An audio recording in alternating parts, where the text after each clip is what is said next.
Ako po si Ariel Querubin, ama, asawa, sundalo, Pilipino. Inaalay ko muli ang aking sarili para sa ating bayan. Tatakbo tayo na senador na sinusuportahan ng Nationalista Party. Ngunit, independent po tayo sa lahat ng mga political slates.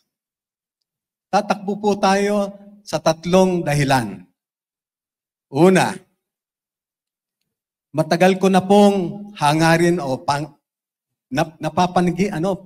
palagi ko pong gusto sana na matupad yung aking pangarap na mapalaya ang lahat sa gutom at kahirapan. Pangalawa, gusto ko rin, gusto natin na mabigyan ng kalidad na edukasyon ang mga kabataan, lalong-lalo na ang mga panganay, dahil sila ang tinatakbuhan ng pamilya tuwing nagkakaroon ng problema. Pangangailangan. Pangatlo, bilang isang retiradong Marines, hindi natin kaya na nakaupo, nanonood na lang tayo habang paulit-ulit nila tayong inaapi sa West Philippine Sea. Protektahan natin to at ipaglaban ang ating karapatan. Ito'y para sa seguridad natin at kinabukasan. Galit po tayo, sa mga magnanakaw, mandarambong, na patuloy lang tayong niloloko, nagpapayaman, sa kahit na naghihirap pa ang mga taong bayan. Ako po si Ariel Querubin, bayani ng masang Pilipino, ay inyong senador sa Senado. Lumaban na rin po kayong senador dati at hindi lamang po pinalad. Sa pagkakataong ito, na muli po ninyong inihahain ang inyong sarili sa taong bayan sa pagkasenador, paano pong pagsusulong ang gagawin ninyo sa Senado sakali kayo mananalo na maipagtanggol po ang ating teritoryo bilang isang dating sundalo o Marines? Sabi ko nga po, totoo yan. Tumakbo tayo noong 2010. Nasa loob tayo ng kulungan at ang konsuelo ko lang noon, pwede naman pala tayong manalo noon. I was considered winnable. Going back to your question, alam nyo yung pipirmahan na lang o napirmahan na self-reliant defense posture program natin. That's a welcome development. Kasi ito magbibigay sa atin ng ng direksyon kung ano dapat i-modernize natin dahil napabayaan natin ang mga defense and security forces dito. Gaya ng Coast Guard, Philippine Navy, Air Force, even yung maritime natin at even yung BIFAR. Yung SRDP na yan, alam niyo, dapat isulong natin kasi dapat kaya natin manindigan. Alam niyo, hindi dapat tayo na forever na nagde-depend sa isang superpower. Kung kaya natin na magsarili tayo, kaya natin tumindig sa ating sarili, napakaganda ng Pilipinas kasi yung strategic location niya, pinag-aagawan ng mga superpowers. Mas marami pa tayong makukuha ang concession sa kanila. Kasi whoever, the Philippines, whoever, kung sino man yung magsasaydan o bibigyan ng suporta ng Pilipinas, kinokontrol niya yung Asia Pacific. So, yun muna, dapat i-modernize natin. Kasi ang labanan dito, it's all preponderance of forces. Ikaw ba, 2 lang ang barko mo, 100 yung barko doon.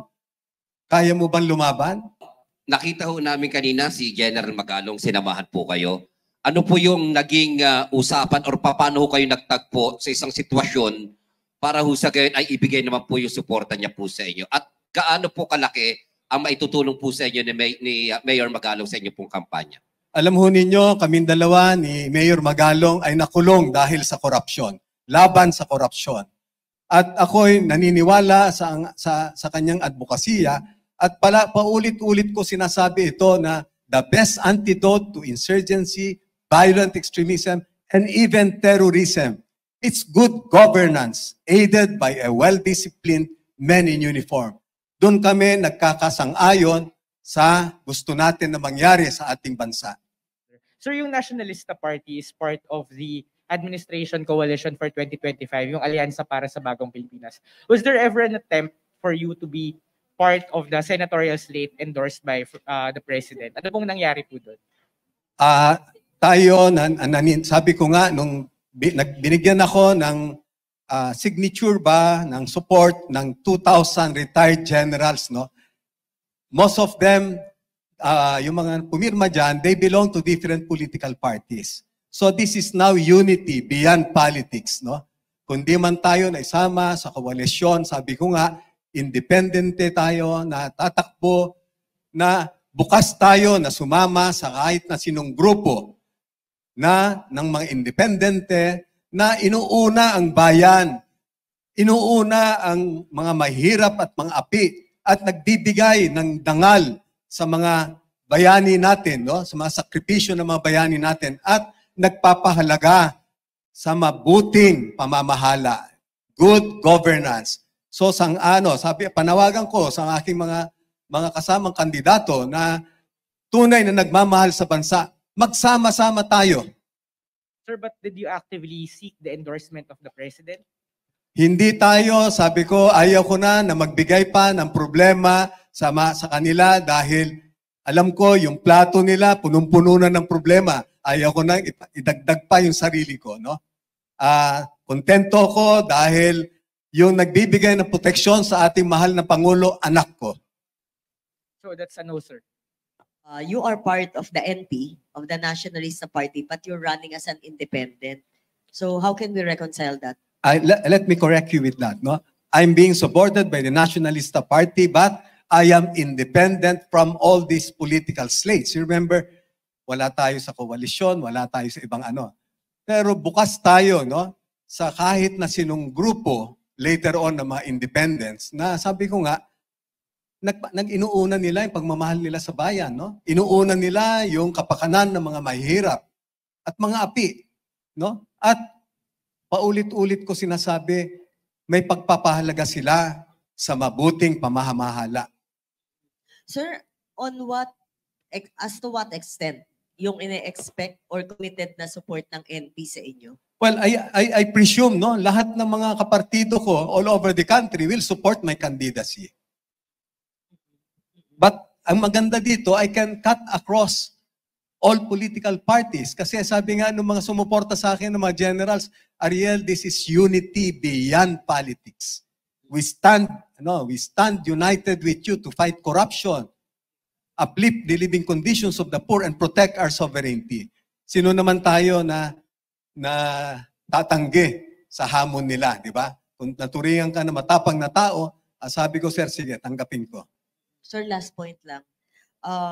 Kasi po is a given, no? Yung Nationalista Party is being led by the Villars, by Senator Villar.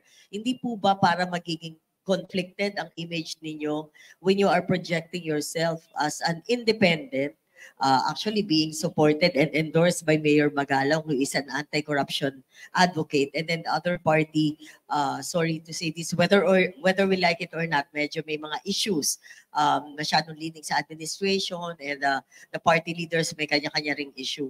So, how can we reconcile that? Wala akong nakikitang problema dyan. Kasi kung titignan ninyo, pare-pares nga ang sinasabi nila mga advocacies, di ba? And kung titignan mo, yung mga parties natin, no, meron na akong kasama nga nun nasa NP siya, sunod na eleksyon. Nasa lakas na siya, sunod na eleksyon. Nasa NUP na siya. Ngayon, nandun na sa PDP, sa Partido Federal. So, yung partido, no, ako hindi ko nakikita na problema yan. Kayo ba, halimbawa darating din sa punto na magiging senador kayo, you wouldn't mind changing your political party from time to time? Or would you rather stay as an independent? I'd rather stay with my party.